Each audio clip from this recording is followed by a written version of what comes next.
my God. I feel like I should start singing, but I can't sing, you know. In a hot shower, I can sing, though. I can definitely sing in a hot shower. Before I start, I want you to learn some new Haitian Creole, okay? So when I say sac passe, I want you to say nap boule. All right? All right? Sac passe? Nap boule. Sac passe? Nap boule. Oh, you are now honorary Haitians. That's great. It's a common greeting, very basic greeting between our friends and whatnot. And so, thank you for that presentation. Give it up for Creative Mornings. 100 people, that's crazy. Prior to my career in professional journalism, I achieved my dream of living in a foreign country. I moved to South Korea to teach English. I launched a YouTube channel, launched a website, and from 2010 to 2014, I could not predict that I would become a popular YouTuber in East Asia. I had no idea it was gonna happen, you know. And it was one of those moments where you plan for something, but you don't know what the results are gonna be. You just keep working towards it. And so during that time period, it was absolutely incredible. I was this chocolate American with dreadlocks, and now I have an online presence. It was like triple the shenanigans. You dig what I'm saying? And so I spent so many years there in South Korea, and then I decided to move back to the States to sort of springboard my way into professional journalism. By then, I thought to myself, well, should I stay in Korea another few years, or should I just move back and just try to make this thing happen? And it's quite difficult to make that decision. And we all are all professionals in our respective industries. It's quite difficult to say, I'm gonna make this shift into a new career, and I'm gonna do it now. I'm gonna be assertive in my approach in doing so. And so I took that risk. I moved back to the States, and typically the 3 questions that Americans ask me is, why did you go to South Korea? Like, why the hell did you leave the States? Why would you leave America, you know? Like, who leaves America, the greatest country in the world? How's the food? And what was the dating scene like? Yeah. You animalistic heathens. Those were the questions you guys would ask me, you know? But no one really asked me, like, how was I able to prepare myself mentally to uproot my entire life and move to a country I had never been to? No one really asked that question. And so whenever that question did come about, my typical answer was, well, I have a few guiding principles that I use, that I apply to my everyday life. And it's 4 P's. It's purpose, planning, persistence, and patience. Purpose, planning, persistence, and patience. In that order, by the way. Purpose, you have to have purpose in order to widen your perspective about life. You have to have planning. A plan without execution serves no purpose, right? You have to have persistence. You want to be assertive in your pursuit for excellence and human connection. And patience. Patience is essentially, you know, the ability to give yourself grace when you need to. Because I know a lot of us are professionals and we aren't giving ourselves grace in moments that we need to. We beat ourselves up whenever we don't accomplish something in a timely fashion. So for me, having a guiding principle or guiding principles help me navigate life. It's a set of standards that I live by to help me not only understand the way in which I need to approach my professional career, but also communicate with people from different backgrounds and different perspectives. If I have these guiding principles, I can match it with my vision board. How many of you guys heard vision board? How often have you heard the term guiding principles? Right? A few hands went up. And so you want to connect those 2 together. So I want to give you some examples of how I was able to navigate South Korea as a chocolate American. I had so many awkward parasocial moments. Like, I already stood out, but now I have an online presence. Like, my students would be like, teacher, you superstar?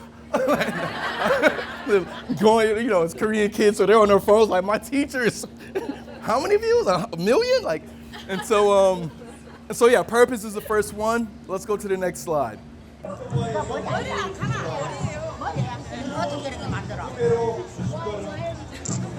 Oh my God.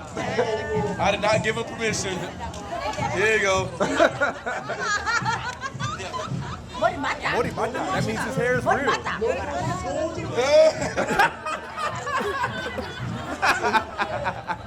So beautiful. Wait. 1, 2. You got it?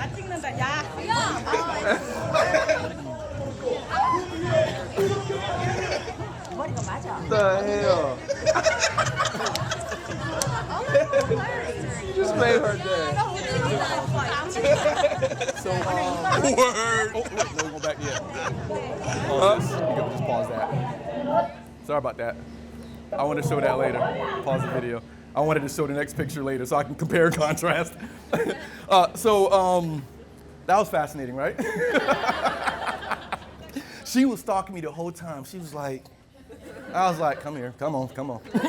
I know you. It was her first time touching a black man for the first time. And we asked her, she's like, never in my life. I was like, wow. And in that moment, I'm like, well, any other person would be like, wait, I'm not a pet. But in that moment, I'm like, I own my own agency. I'm allowing you to touch me. In fact, you are just as different as I am. The texture of your hair, your age, everything about you is different. We are experiencing each other right now. I put my peace sign up, she can join hers with mine. I was like, oh, this is a connection. She is flirting with me. Lady, I am too young for you. But give me a hug, come here. And so in that moment, you have to, I want to turn this into a classroom now. What guiding principle do you think I employed in this very moment? Look at y'all so smart. Patience, right? You need patience. The purpose for me was like, okay, this is purposeful in a way of, combining the human condition, finding sincere, genuine human connection in moments where I could have been offended. And so my purpose was to allow this to happen. Her purpose was like, I'm touching chocolate. I'm going to touch you. That was her purpose, right? Yeah. So we combine our purpose. Let's go for the next slide. A compare and contrast. So seeking common ground requires equal footing. What do you think I mean by that? Which student wants to tackle what I just wrote as you view this photo? You can't be seeing the common ground if one person is sinking down or rising up or trying to step on somebody else. So you have to be looking at each other at eye level. Absolutely. Oh, give it up for that answer, man. What? We need to hire you for our newsroom. Like, hey, we need. You're inspired. Yeah, because there is a discrepancy here, right? Even though you can compare and contrast the responses to me. For her, it's like, holy shit, your hair is real. But like, wow, what are you doing here? And I have to then accept that every interaction with the human being is still a genuine connection, whether it's positive or negative. It's a connection. It's up to you to figure out how you're going to respond to it. So in that moment, I'm like, okay, it's a negative reaction, but like I am receiving 10 different positive reactions. Why would I allow one to cloud my entire 5-year experience in South Korea? It wouldn't make sense, right? It'd be like me searching for the negative aspects of a culture versus relying on what makes a culture, which is typically positive influences. You meet someone for the first time, you ask their name, you ask what they do, you ask what their desires are. You're not really afraid of who they are. But sometimes when you're in a rural area, in a rural town, and you've been fed images of what a black man is, you're perhaps going to respond in this way. Now, they didn't take a photo when she calmed down, unfortunately. She did eventually calm down. And she gave me a high five afterwards because I smiled, and guess what I did? I spoke in her language. 안녕하세요. 저는 wilkin입니다. 한국말 잘해요. Your Korean's so good. And so it blew her mind, and now she's giving me a high five in that moment. So she knew that I was also investing in her culture, and I wasn't just this foreigner that is now occupying the space that she's occupied for however many years at her age, right? And so the next slide. Again, thank you for that. That was great. So here's another compare and contrast. They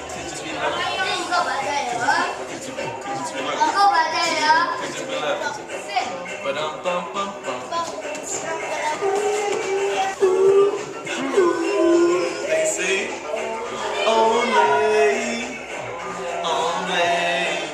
the fittest of the fittest shall survive. The hook is about to come up right now. Ready? Could you be loved and be loved? I miss my babies. Could you be loved? 다 했어요.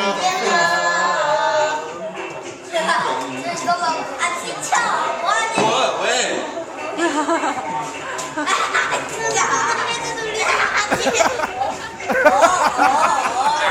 Give it up for my students, y'all. Hey. This is 2010. I wonder to this day where they're at now. You know, these videos had like, 100,000, 200,000 views. Many of them reached millions. And so I don't know where they're at now. I'm thinking about putting it on TikTok to see if they're on TikTok to find, wait a minute, is that me?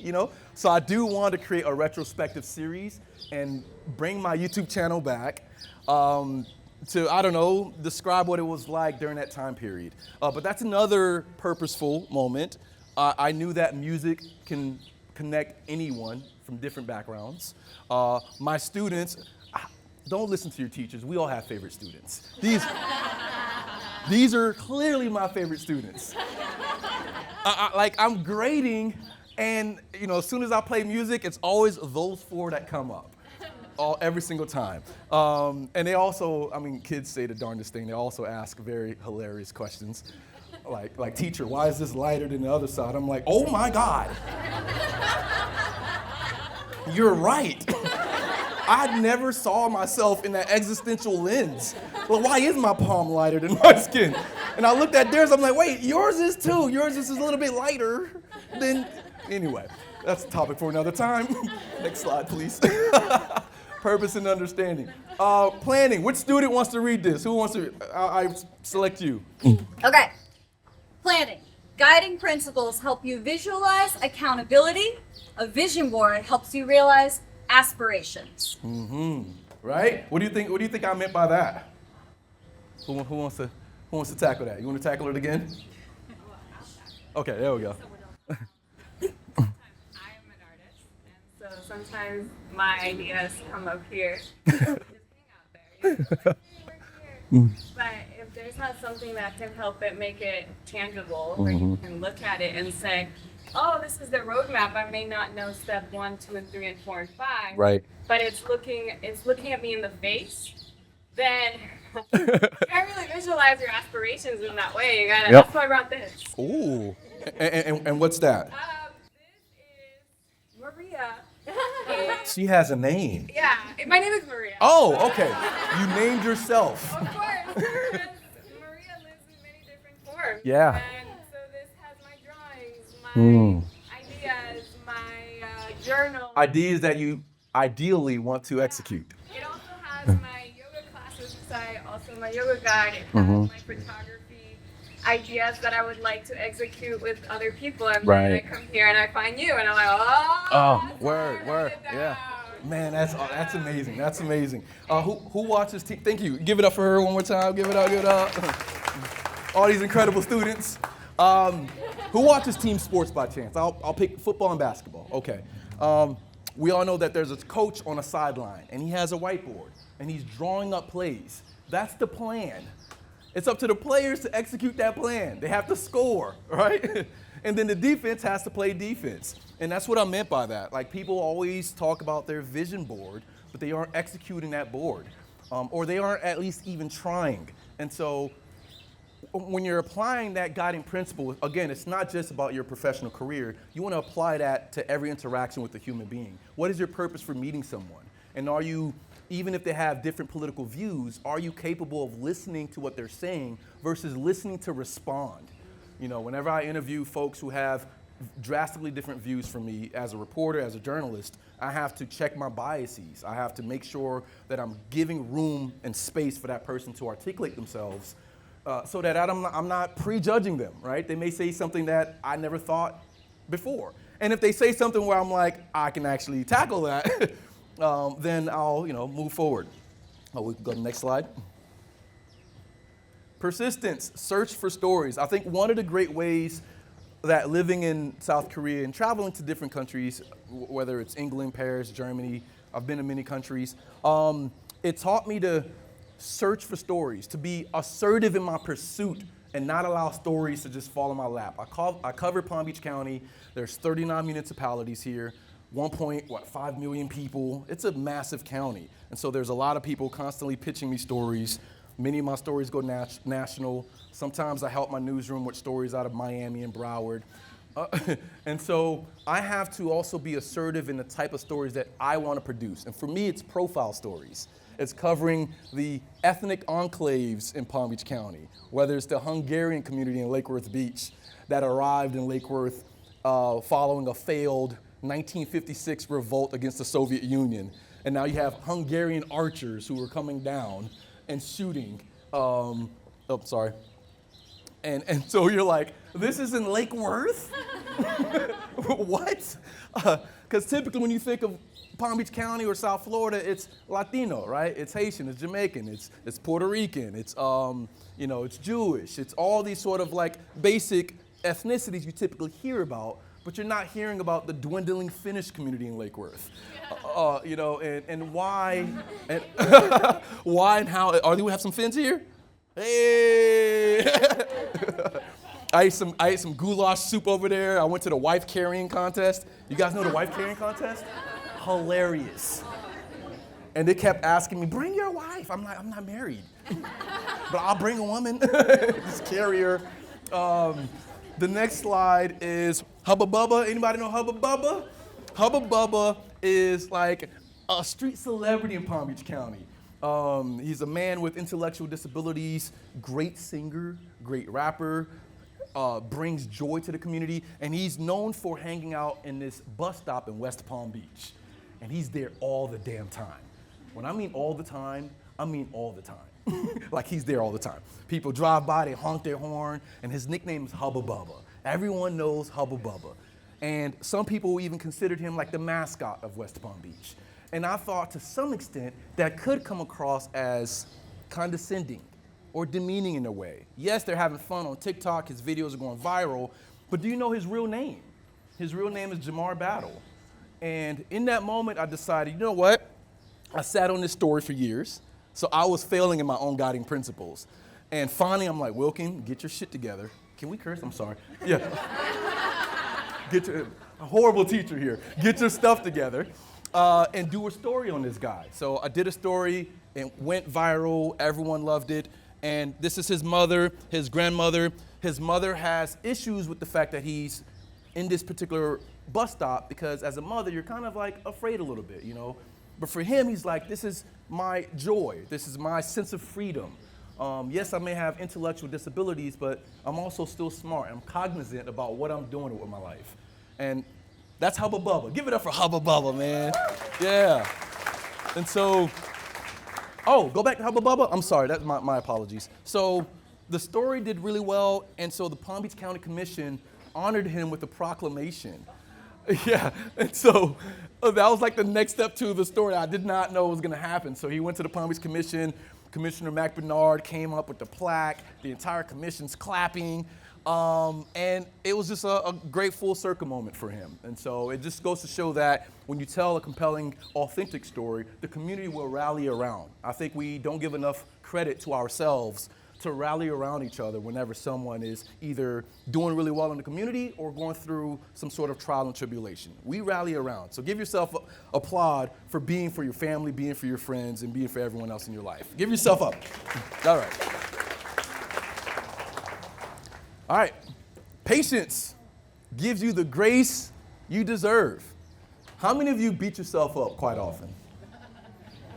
I'm talking Mike Tyson hook shots. MMA kicks, you know. I'm certainly guilty of that. And so that is perhaps one of the difficult guiding principles that I personally struggle with. You can get up here and talk about all of these things, but when you go home and you look in the mirror, you're like, can I accomplish this goal that I set for myself? And there's always this sort of self-doubt. And no matter how much you've accomplished in life, you're constantly gonna go through that. I think it was Celine Dion who was like, she still gets nervous whenever she goes on stage to sing. I'm like, you're Celine. You're like, what? And yeah, it makes sense. If you want to have a quality output, you're gonna worry about how you wanna come across every single time. But again, it shouldn't stop you from actually putting the work out. I think that might be it. And we might, okay, main takeaway, that's right. You guys wanted me to have a main takeaway. About layers. Which student wants to read this? Okay. Main takeaway, developing guiding principles will help you navigate all of the layers in life. Hey, all of the layers, right? Was that good? Was I spitting bars? Who can remember, this is it for I have room for conversation, Q&A, but I want to quiz the audience, my classroom. Who remembers the 4 Ps in order? Yep, in order. Oh yeah, you can pass this test. Purpose, planning. Give yourself a ah. And the last quiz, sac passe? All right, thank you. Any questions?